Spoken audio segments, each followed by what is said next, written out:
The restaurant was one of those fancy places where every table had a white cloth, and the lights hanging from the ceiling cost more than most people made in a month. Gregory Hammond sat near the window looking at his tablet while his coffee got cold in front of him. He was a billionaire who owned tech companies all over the world, and tonight he just wanted a quiet dinner away from all the meetings and phone calls that filled his days. His silver hair was neat and his suit probably cost enough to pay rent for a family for half a year. But he wore it like it was nothing special. That was how rich people were sometimes. They stopped noticing what things cost because everything was always available to them. At the next table sat a young black teenager named Marcus, who looked like he did not belong in a place like this at all. He wore a clean jacket and jeans that were not fancy but were not cheap either. His backpack leaned against his chair and he sat up straight, even though some of the other people in the restaurant kept looking at him like they were wondering what he was doing there. Marcus had saved money for 6 months working at a bookstore after school, and on weekends just so he could eat one meal at this restaurant. His mother had always talked about eating at places like this before she died 2 years ago from cancer. She never got the chance, so Marcus decided he would do it for both of them. The waiter had been polite when he took Marcus's order, but he had not smiled the way he smiled at the other customers. Marcus noticed, but he did not say anything. He was used to being treated like he was less than other people, just because of how he looked or how old he was or because he did not have much money. What the waiter and the other customers did not know was that Marcus was not like other teenagers at all. He had abilities that nobody knew about except his mother when she was alive. He could move things with his mind. He could make objects fly across a room or hold people in place without touching them. He could sense electromagnetic fields and change them in ways that seemed like magic, but were really science that nobody understood yet. Marcus had kept this secret his whole life because his mother told him that people would be afraid of him if they knew. They would want to study him or use him or lock him away. So Marcus learned to be invisible. He learned to keep his head down and never show what he could do no matter how much he wanted to help someone or how angry he got when people treated him badly. Tonight was supposed to be peaceful. Marcus ordered a steak that cost $40, and when it came, he ate it slowly and tried to imagine his mother sitting across from him smiling. She would have loved this place.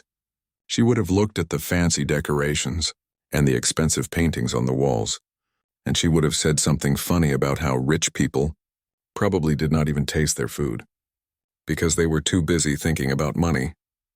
Marcus smiled at the memory and felt less alone than he had in a long time.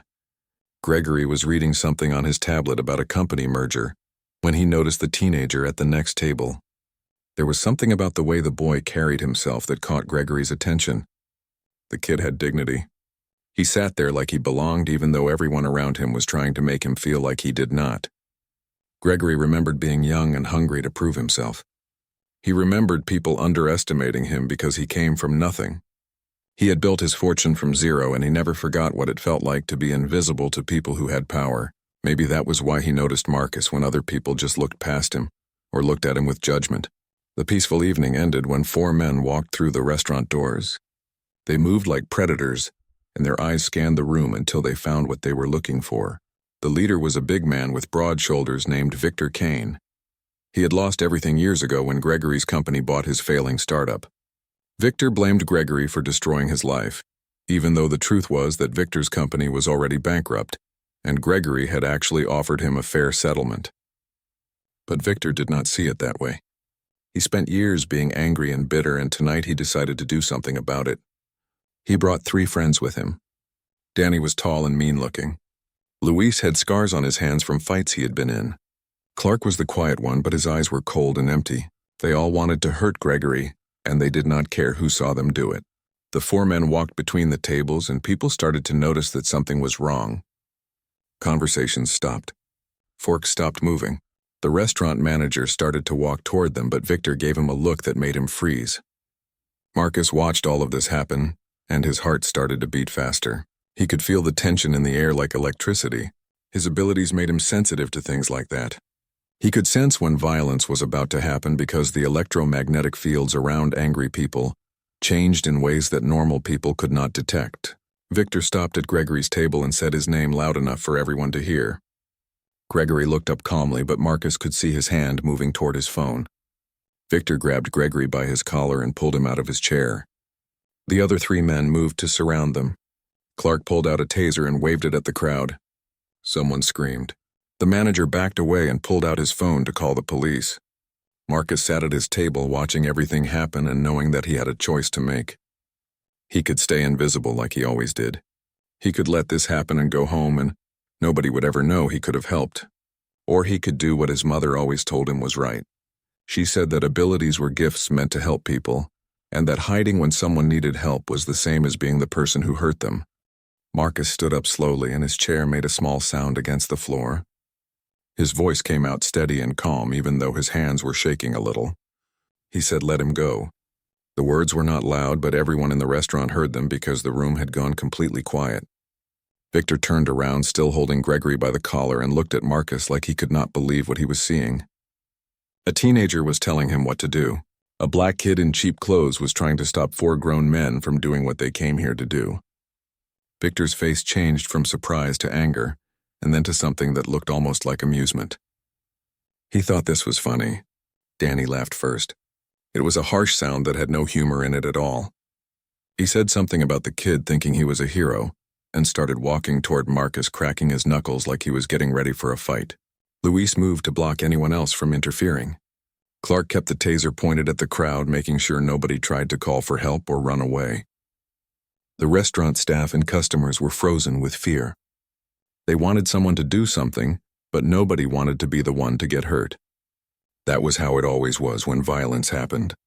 People hoped someone else would step up so they would not have to. Marcus did not move from his spot. He stood there with his hands at his sides, looking at Danny coming toward him. His heart was pounding so hard he could hear it in his ears, but he did not let it show on his face. He had practiced staying calm for years. When you had abilities like his, you had to learn control or bad things happened. When he was little and got upset, things would fly off shelves or lights would flicker. His mother taught him to breathe slowly and focus. She taught him that power without control was dangerous to everyone, including himself. So Marcus breathed and focused and waited. Danny got close enough to grab him and reached out with one big hand. Marcus did not step back. Instead, he raised his right hand to his temple in a gesture that looked casual, like he was just scratching his head. His eyes changed, though.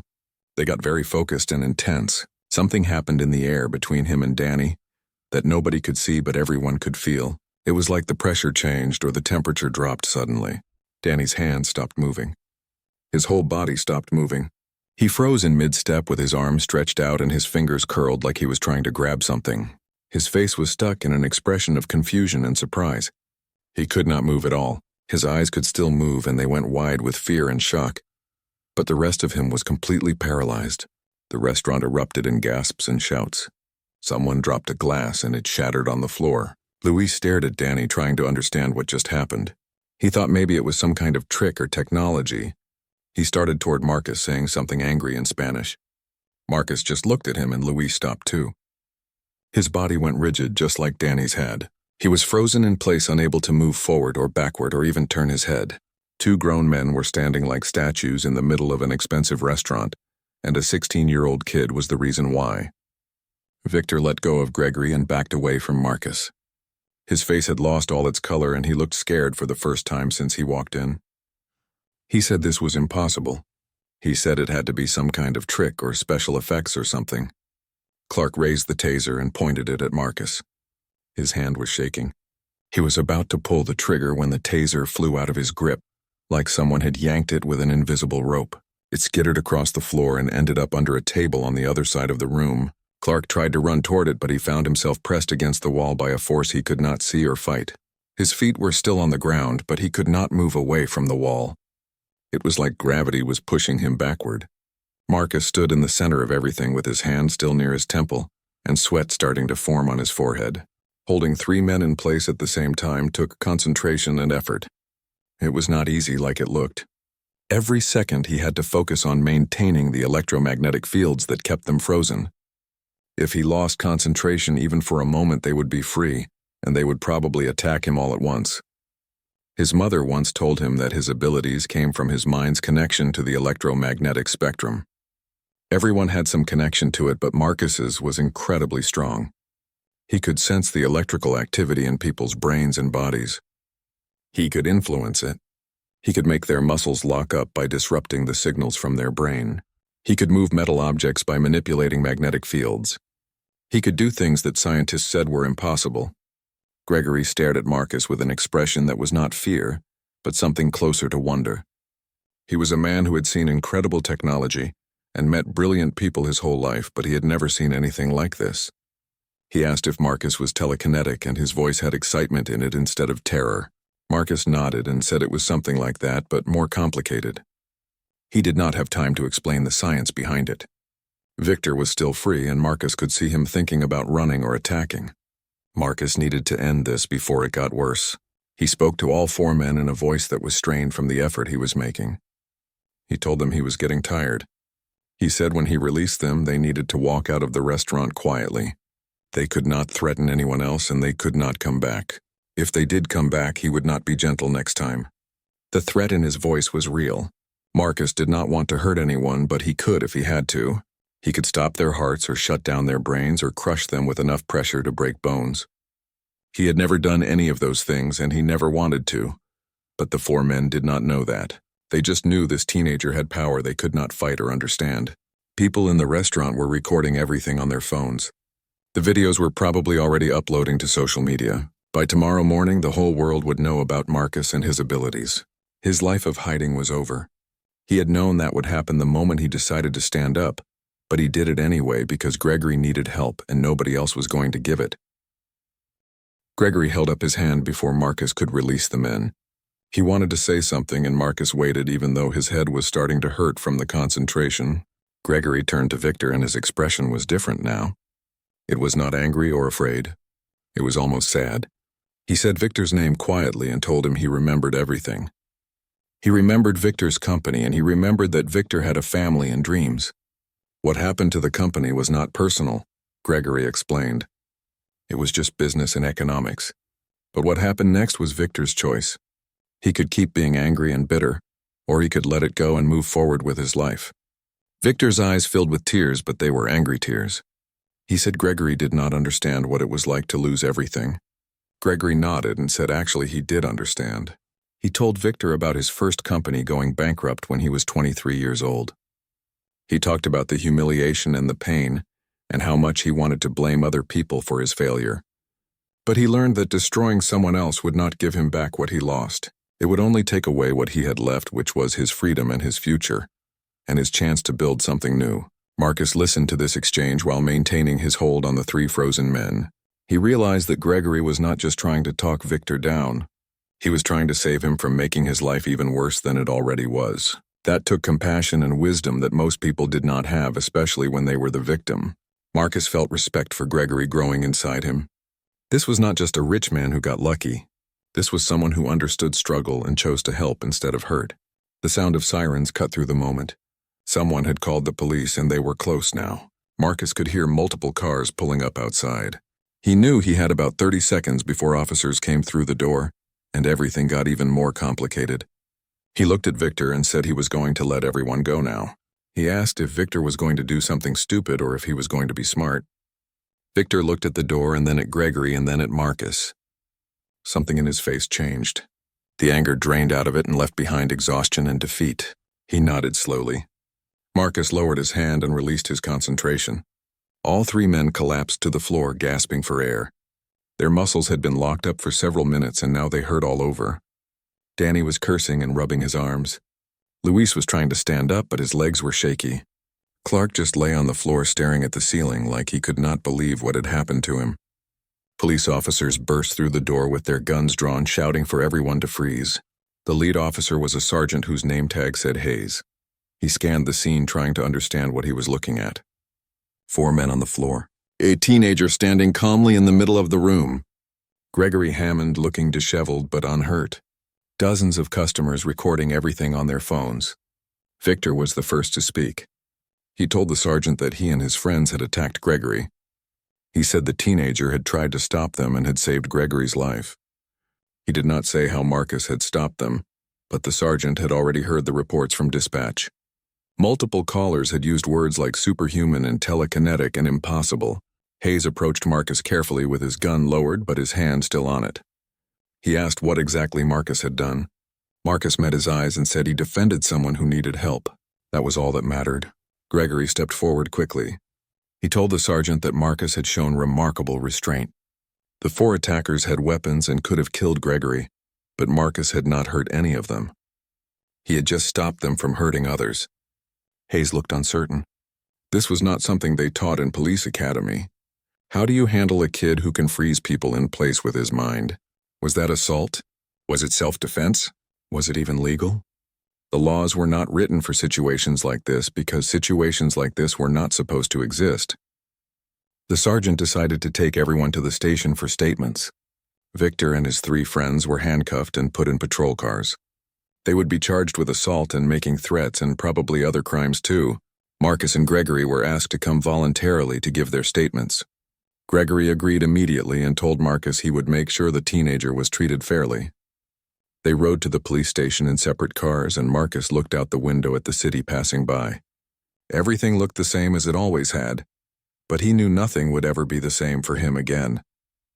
His secret was out. By now, the videos from the restaurant were probably going viral online. Millions of people would see them by morning. Everyone would know what he could do. At the station, Marcus was taken to a small interview room. It had a table and 2 chairs and a mirror that was probably two-way glass so people could watch from the other side. A detective came in and introduced himself as Detective Morris. He was middle-aged with tired eyes, and he sat down across from Marcus with a notepad. He said he needed Marcus to explain what happened at the restaurant in his own words. Marcus told the story simply and honestly. He did not lie or exaggerate. He said he saw the men attacking Gregory and decided to help. He used his abilities to stop them without hurting them. When the detective asked how his abilities worked, Marcus tried to explain.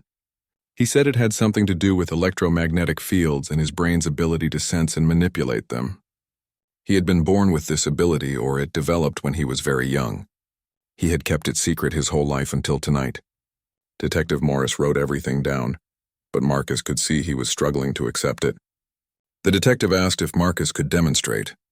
Marcus was tired and his head hurt, but he lifted the pen off the detective's notepad without touching it. The pen floated in the air between them for 3 seconds, and then Marcus lowered it back down. The detective stared at the pen and then at Marcus and did not say anything for a long moment. Finally, he asked if there were other people like Marcus. Marcus said he did not know. He had never met anyone else with abilities. He had always thought he was the only one. The questioning went on for 2 more hours. Different officers came in to ask the same questions in different ways. They wanted to know if Marcus was dangerous. They wanted to know if his abilities could be used as weapons. They wanted to know if the government knew about him. Marcus answered everything truthfully and patiently, even though he was exhausted and scared and wanted to go home. Finally, Gregory's lawyer arrived. She was a sharp woman named Patricia, who told the police that Marcus was a minor who had acted in defense of another person and had committed no crime. She said he had cooperated fully and now needed to be released to his legal guardian, or she would file complaints about his treatment.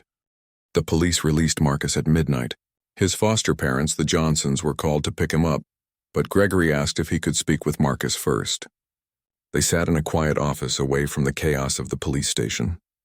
Gregory had 2 cups of coffee, and he gave one to Marcus, even though the teenager probably should not have caffeine this late. Marcus wrapped his cold hands around the warm cup and felt a little bit better. Gregory looked at him with concern that seemed genuine. He asked if Marcus was okay. Marcus said he was tired but fine. Then he admitted he was scared about what came next.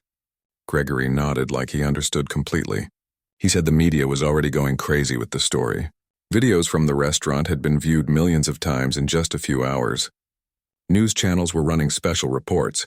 Scientists were being interviewed about whether what people saw was possible. Government officials were making statements about investigating. Marcus's life was about to become very difficult.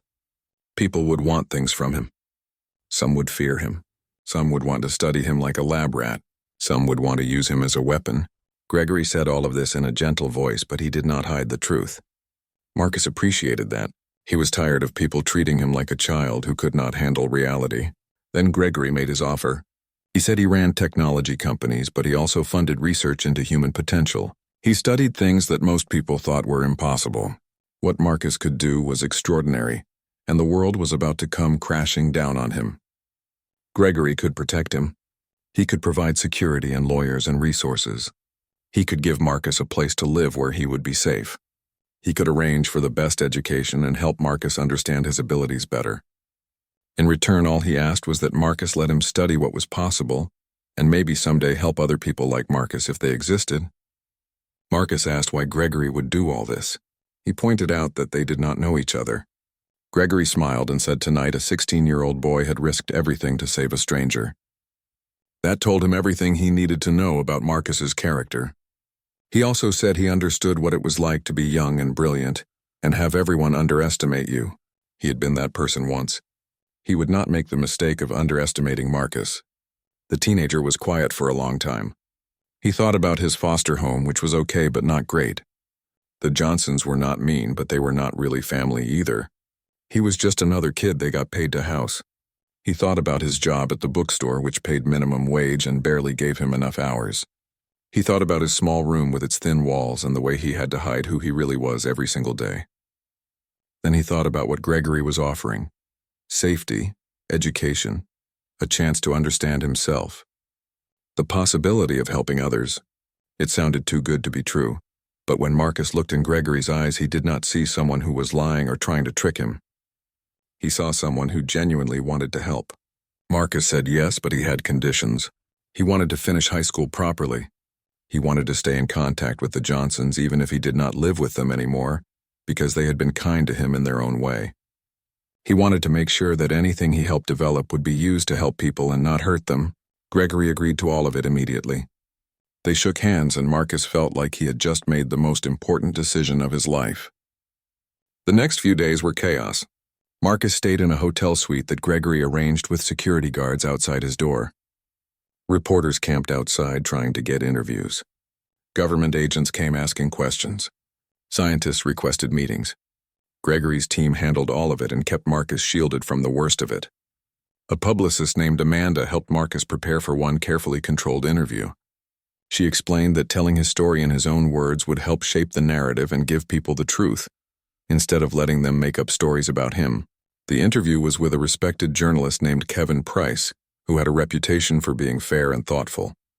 They did it in Gregory's office building with cameras and lights and a small crew.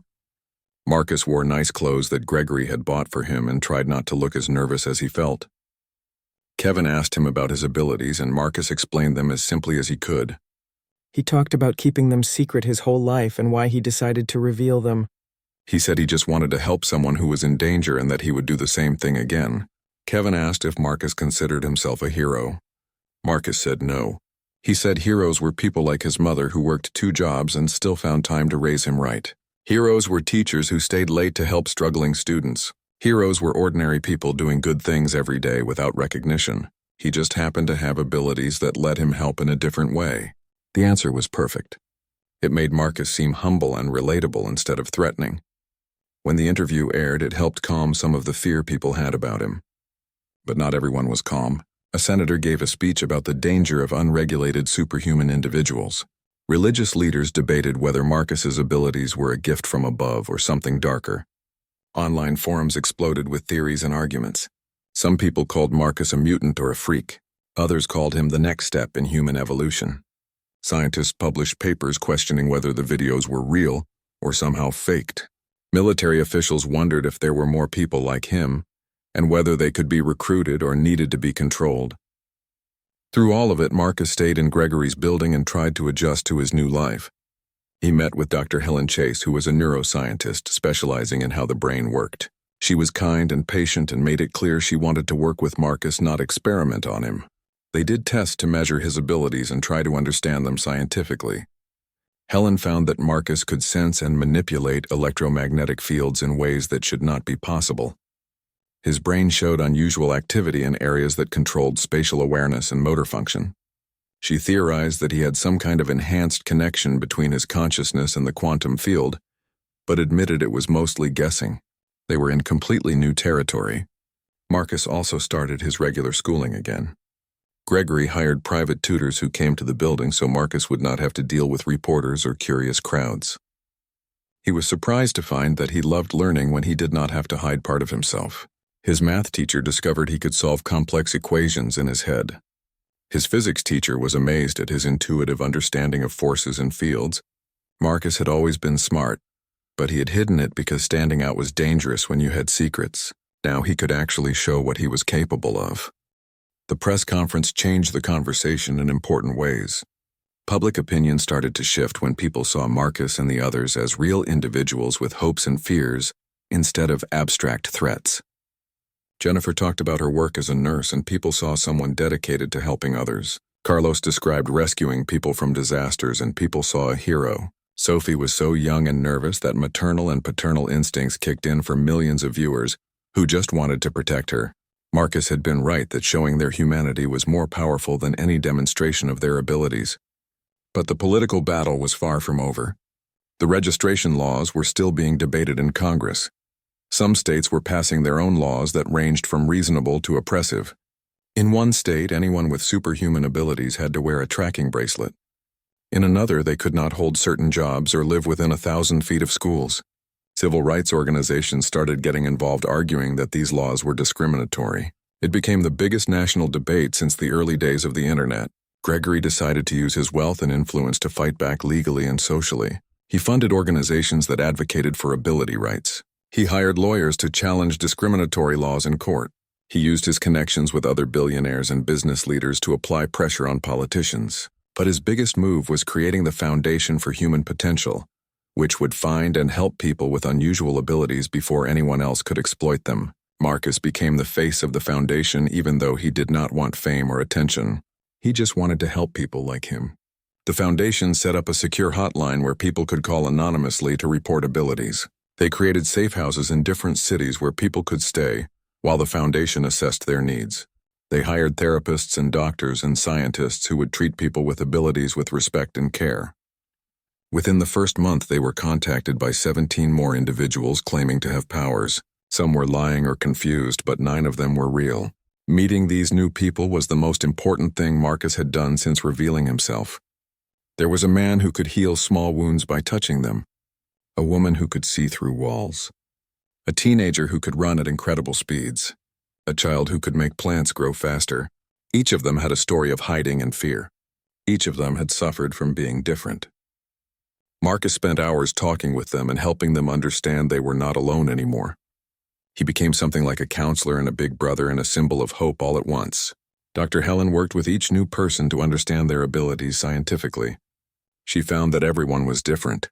Some could only do one specific thing, while others, like Marcus, had multiple related abilities. Some had been born with their powers, while others developed them after accidents or illnesses. There was no clear pattern, which made it hard to predict who might have abilities, or how many people in the world were still hiding. Helen estimated there could be thousands or even millions of people with minor abilities who did not even realize they were superhuman. The government eventually got involved in a way that was better than Marcus had feared, but worse than he had hoped. A special agency was created called the Department of Superhuman Affairs, which would monitor people with abilities and respond to situations involving them. The good news was that the department was focused on cooperation instead of control. They wanted to work with the foundation instead of against it. The bad news was that they still required registration, which felt wrong to Marcus even though Gregory's lawyers had negotiated protections into the law. Marcus registered because he had no choice. His identity was already public, so hiding was impossible. But he hated filling out forms that asked about his power level and potential danger rating. He hated being interviewed by government psychologists who evaluated whether he was stable enough to be free. He passed all the tests and was classified as low risk, which was good. But the whole process made him feel like he was being treated as something other than human. Jennifer and Carlos and Sophie all registered too. So did the 9 new people the foundation had found. But Marcus knew there were others out there who saw what registration meant and decided to stay hidden. He did not blame them. The laws said registration was voluntary for now, but everyone knew that could change. History showed that minority groups who got registered often got persecuted later. Jews in Europe had been registered before they were rounded up. Japanese Americans had been registered before they were put in camps. Marcus learned about these things in his history classes and understood why people with abilities would be afraid. 6 months after the restaurant incident, Marcus had his 17th birthday. Gregory threw him a party in the building with everyone from the foundation. There was cake and decorations and presents. Jennifer gave him a book about famous heroes throughout history. Carlos gave him a punching bag because he said Marcus needed to work out more. Sophie gave him a drawing she had made of all of them together. Dr. Helen gave him a scientific journal with a paper she had published about his abilities with his permission. Gregory gave him something different. It was a key to a laboratory in the building that would be Marcus's own space to experiment and learn and create. Marcus stood in his new lab that night after the party was over and looked at all the equipment Gregory had provided. Microscopes and computers and tools for manipulating materials at tiny scales. He thought about how far he had come from that scared kid in the restaurant who just wanted to have dinner in peace. He thought about his mother and wished she could see this. She would have been so proud not because of his abilities but because of how he chose to use them. The next morning, Marcus got news that would test everything he had learned. A person with abilities had used their powers to rob a bank in Chicago. The person could turn invisible and had walked in during business hours and taken money from the vault without anyone seeing them. Security cameras showed money floating through the air and disappearing. Nobody was hurt, but the robber got away with $2 million. The news media exploded with coverage. Politicians who had been quiet started calling for stricter laws. The public started questioning whether people with abilities could be trusted. Marcus watched the news with a sinking feeling in his stomach. He knew this would happen eventually. Not everyone with abilities would be a good person. Just like normal humans, some of them would be selfish or criminal or mentally ill. But the difference was that when a person with abilities did something bad, it would reflect on all of them. That was how prejudice worked. People remembered the exceptions and forgot the rule. One bank robber would undo months of work building trust. 2 months after the restaurant incident, Marcus had settled into a routine that felt almost normal.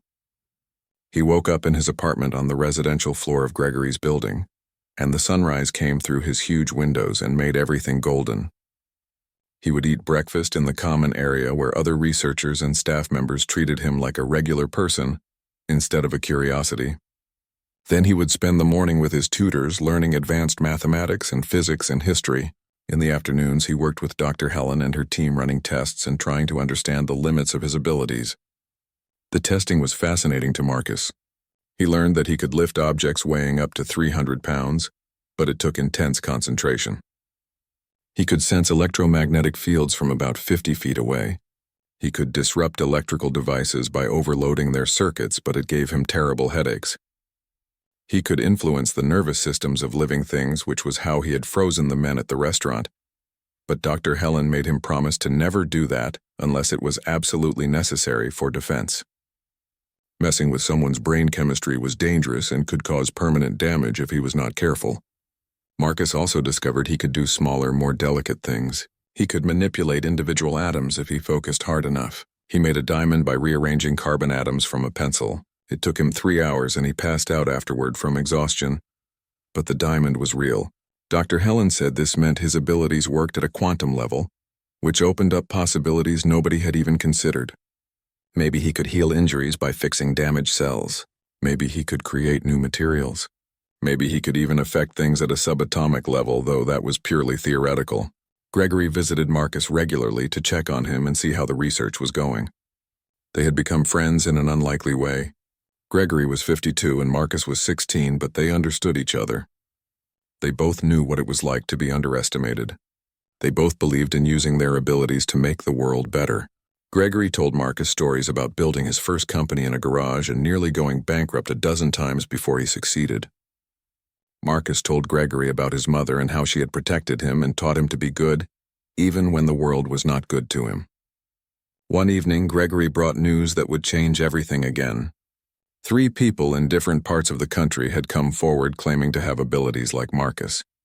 One was a woman in Seattle who could generate electricity from her body. One was a man in Texas who could phase through solid objects. One was a teenage girl in New York who could see a few seconds into the future. All of them had been in hiding their whole lives. Seeing Marcus come forward and be accepted instead of locked up had given them courage to reveal themselves.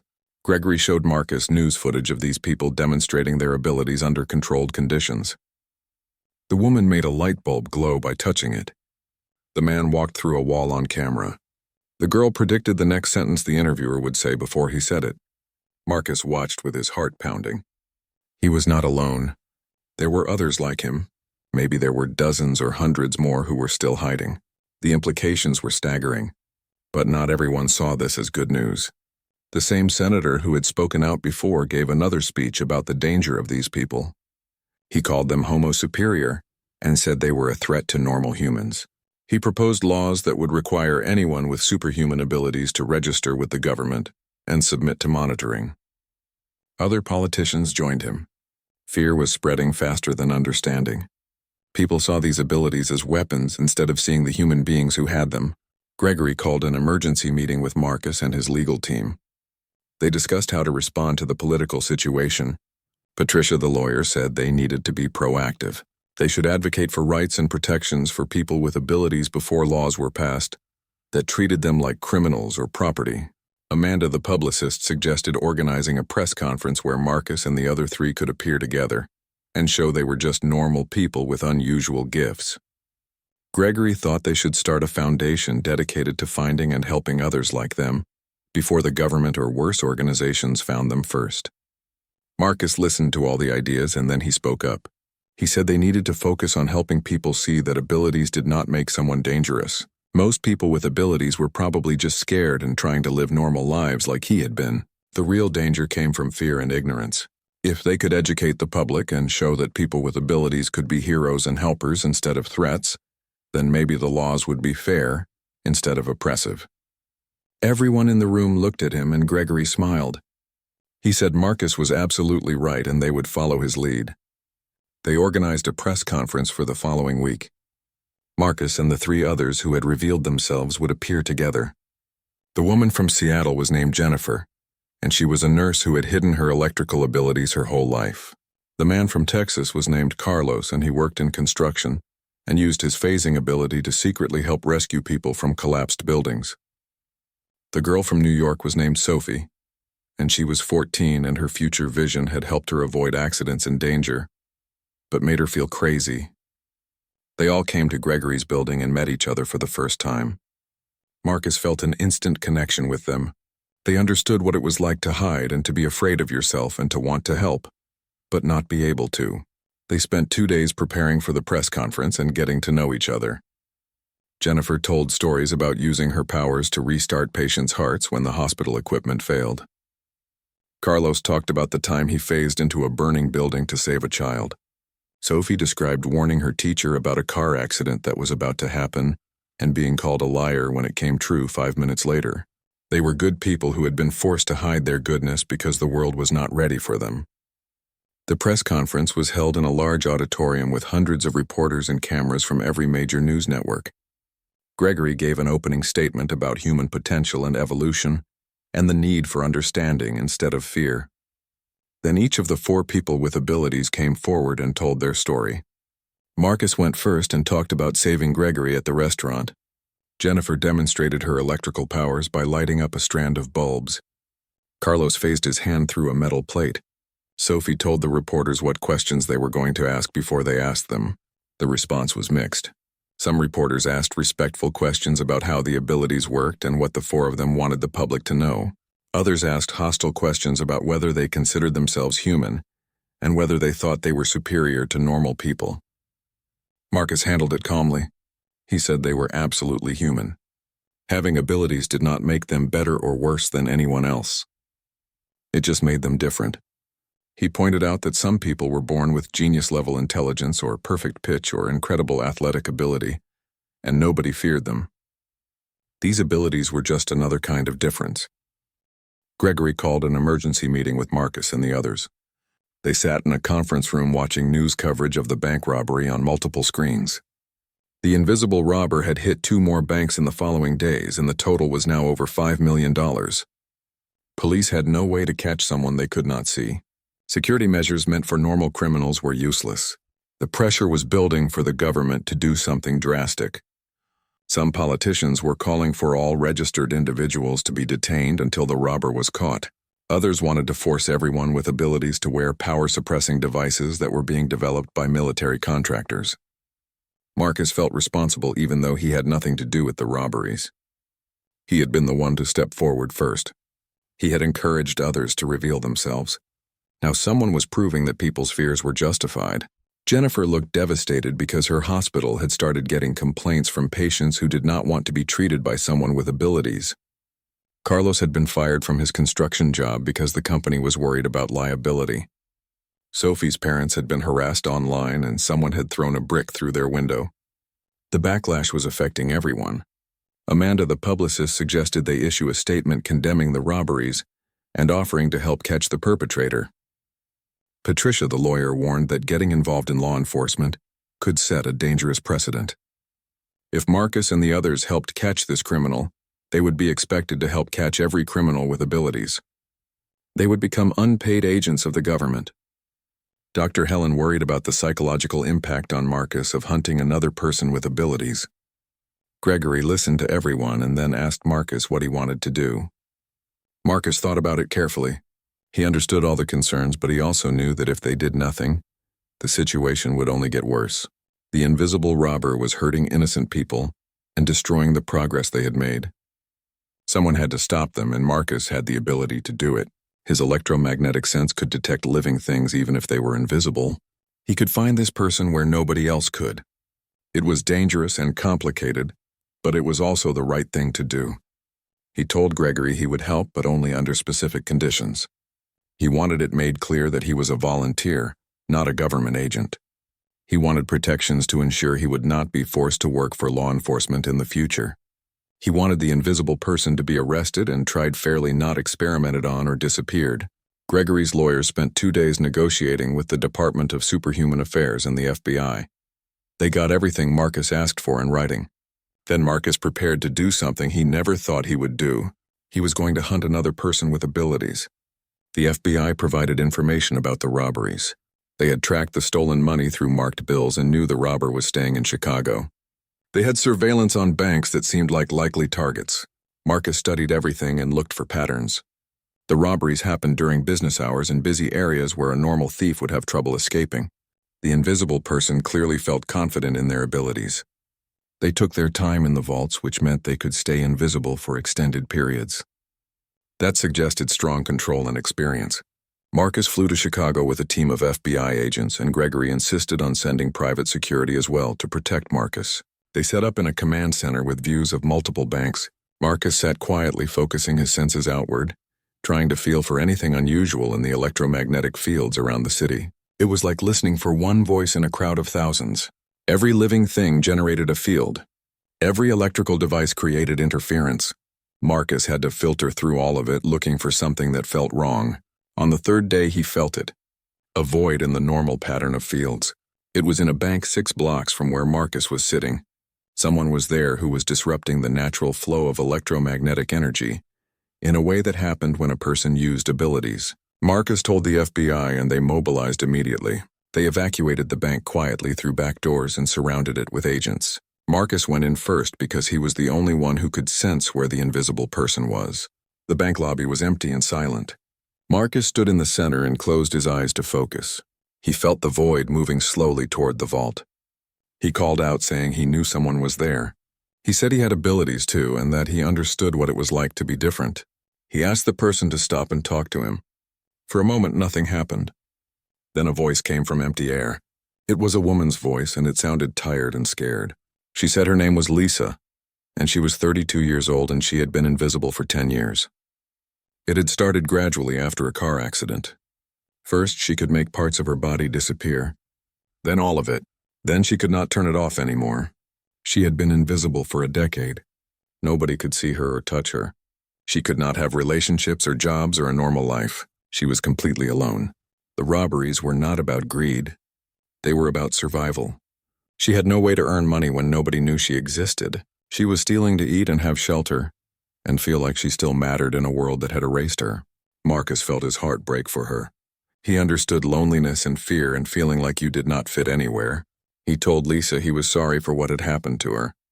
He said what she was doing was wrong, but he understood why she was doing it.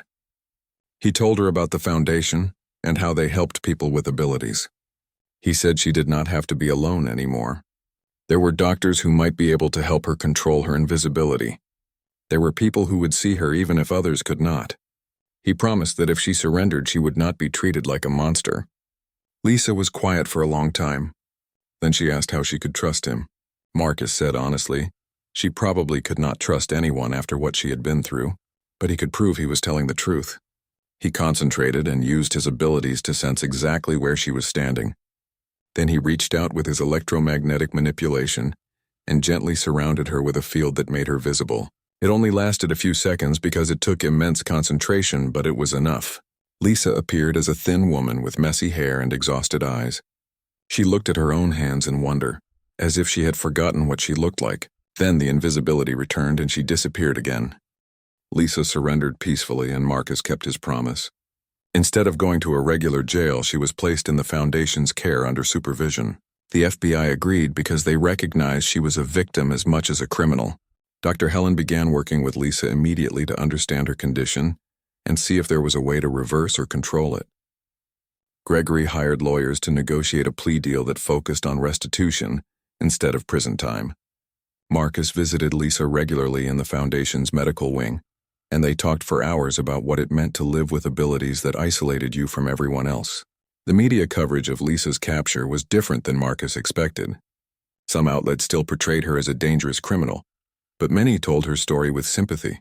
People understood that being invisible and unable to turn it off was a kind of torture. They saw that she had stolen out of desperation, not malice. Public opinion shifted again, and this time it moved toward compassion instead of fear. Editorials were written about the need to help people with abilities instead of abandoning them. Politicians who had called for harsh laws suddenly started talking about support systems and mental health resources. Within 2 weeks, Dr. Helen made a breakthrough. She discovered that Lisa's invisibility was caused by her body bending light around itself at a quantum level. It was triggered by stress hormones, which meant Lisa's emotional state controlled it. When she was calm and felt safe, the invisibility weakened. Helen developed a combination of medication and therapy that helped Lisa manage her stress levels. After a month, Lisa was able to become visible for several minutes at a time. After 3 months, she could control it completely. She could be seen when she wanted and invisible when she chose. For the first time in a decade, she could look in a mirror and see herself. Marcus watched Lisa's transformation with deep satisfaction. This was what the Foundation was supposed to do. Not judge or control people with abilities, but help them live full lives. Lisa eventually got a job working for the Foundation, helping other people who felt isolated or struggled to control their powers. She used her experience to counsel them, and her story became an example of redemption that inspired many others to come forward and ask for help. Over the next year, the Foundation grew rapidly. They had offices in 12 cities and had helped over 100 people with various abilities. Some had powers as dramatic as Lisa's or Marcus's. Others had minor abilities like slightly enhanced strength or the ability to sense emotions. All of them needed support and understanding. The Foundation provided medical care, therapy, education, job training, and legal assistance. They fought discriminatory laws in court and won more often than they lost. They showed the world that people with abilities were not threats but contributors to society. Marcus turned 18 and graduated from his private tutoring program. He was accepted to multiple universities, but chose to continue working with the Foundation instead of leaving for college. Gregory supported his decision and helped him design a personalized education program that combined advanced study in physics and biology with practical work helping others. Marcus also continued his own research into his abilities.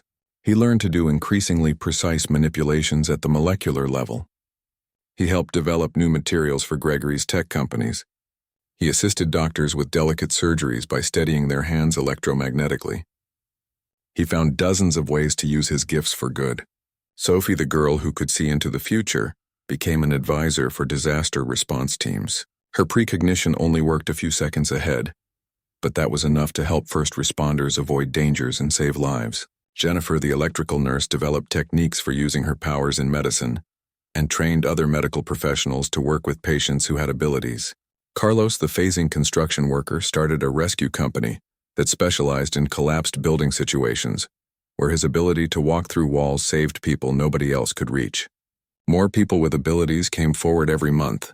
The Foundation helped them all. A woman who could communicate with animals became a veterinary researcher. A man who could see magnetic fields helped design better navigation systems. A teenager who could change the temperature around himself became a climate scientist. Each person found ways to contribute using their unique gifts. The narrative changed from fear to hope as people saw that superhuman abilities were not destroying society, but enhancing it. The government eventually passed balanced laws that protected the rights of people with abilities while creating frameworks for dealing with those who used powers criminally. Registration remained controversial, but it was voluntary and the data was protected. The Department of Superhuman Affairs shifted from monitoring to supporting, and most people with abilities worked with them willingly. There were still problems and prejudice and fear, but the trend was positive. Humanity was learning to accept and celebrate its own diversity. Gregory and Marcus stood together one evening looking out over the city from the top floor of the building. It had been 2 years since the restaurant incident that had changed both of their lives. Gregory was proud of what they had built together. Marcus had grown from a scared teenager into a confident young man who used his power wisely. The foundation had helped hundreds of people and changed millions of minds. The world was not perfect, but it was better than it had been. Marcus thought about his mother and how she would have seen this moment. She had taught him to use his gifts to help others, and that was exactly what he was doing. He had stopped hiding and started living fully. He had found purpose and family, and a way to make the world better. Victor Kane, the man who had attacked Gregory in the restaurant, had written Marcus a letter from prison apologizing and thanking him for showing restraint. The 4 men had all been sentenced to community service instead of long prison terms, because Marcus had testified on their behalf, saying they deserved second chances just like everyone else.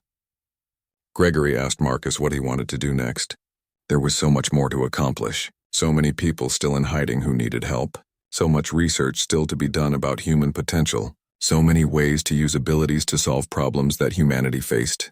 Marcus smiled and said he wanted to keep doing what they were doing, but bigger.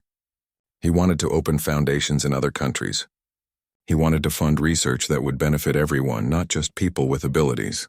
He wanted to prove that being different was not something to fear, but something to celebrate. They made plans late into the night, talking about the future they would build together, a future where abilities were understood as natural variations in human biology, where people with powers were integrated into society instead of hidden or persecuted, where humanity embraced its full potential instead of limiting itself out of fear. It was an ambitious vision, but Marcus had learned that ambitious visions were worth fighting for.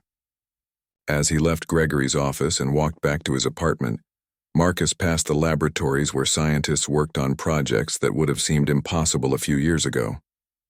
He passed the medical wing where people with abilities received care from doctors who understood them. He passed the common areas where residents and staff laughed and talked like normal people, because that was what they were. Normal people with extraordinary gifts who chose to use those gifts for good. Marcus had been attacked by fear and ignorance that night in the restaurant, but he had responded with courage and compassion. That choice had set him on a path that changed not just his life but the lives of countless others.